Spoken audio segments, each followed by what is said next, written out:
Di sebuah desa terpencil, tersembunyi sebuah hutan tua yang dikenal sebagai hutan larangan. Penduduk setempat sangat menghindarinya, terutama setelah matahari terbenam. Mereka percaya bahwa hutan itu adalah tempat persembunyian makhluk gaib yang dikenal sebagai kuntilanak.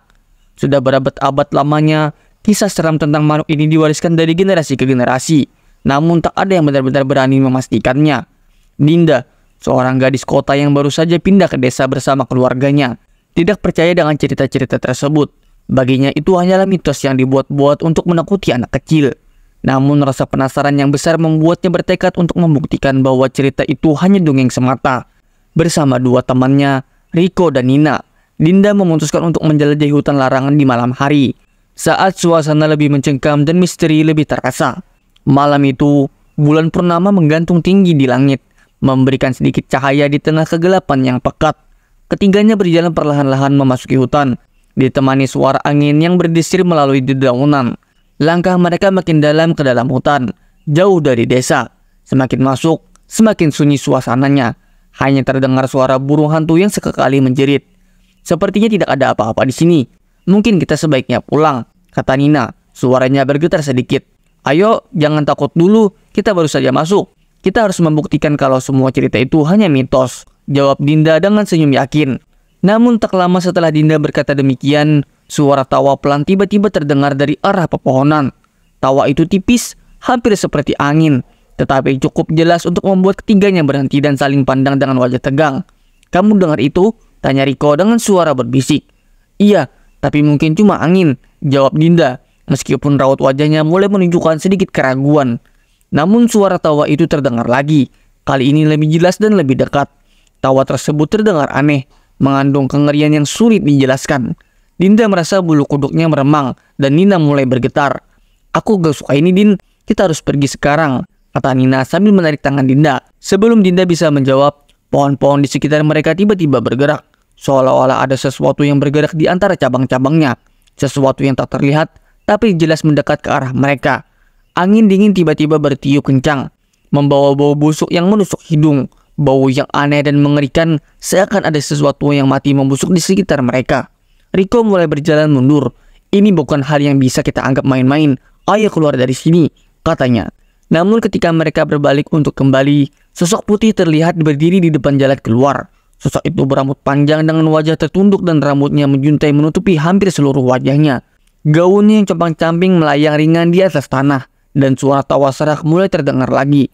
Kali ini langsung dari sosok itu. Dinda terdiam, seluruh tubuhnya terasa kaku. Sementara Nina mulai menangis pelan di belakangnya. Riko berdiri mematung, wajahnya pucat pasi, seolah semua keberanian yang dia miliki lenyap seketika. Akan tetapi sebelum mereka bisa bergerak, sosok itu mendongakkan kepala. Mata hitam legam menatap mereka dengan tatapan kosong. Bibir pucatnya melengkung ke dalam senyum menyeramkan yang membuat dada mereka sesak oleh rasa takut. Sosok itu perlahan melayang ke arah mereka. Setiap gerakannya terasa seperti menarik mereka lebih dalam ke dalam rasa dingin yang menusuk tulang. Kita harus ke kiri sekarang, teriak Dinda tiba-tiba, menarik kedua temannya untuk berlari ke arah yang berlawanan.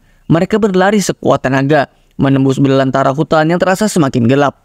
Napas mereka tersengal-sengal, dan di belakang, suara tawa seram itu terus mengikuti, tak pernah benar-benar jauh.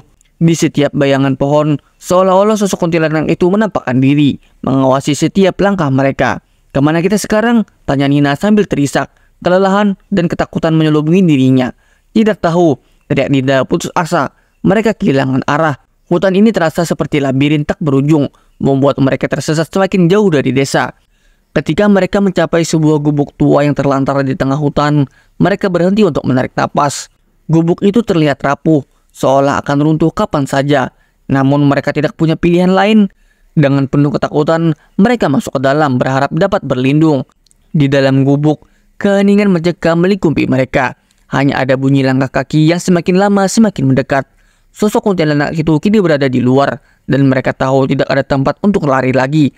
Ketiga teman itu berdiri berjajar, saling merapat, mencoba menahan napas. Sebuah suara ketukan di pintu menggetarkan hati mereka. Tak ada yang berani menjawab, tak ada yang berani bergerak.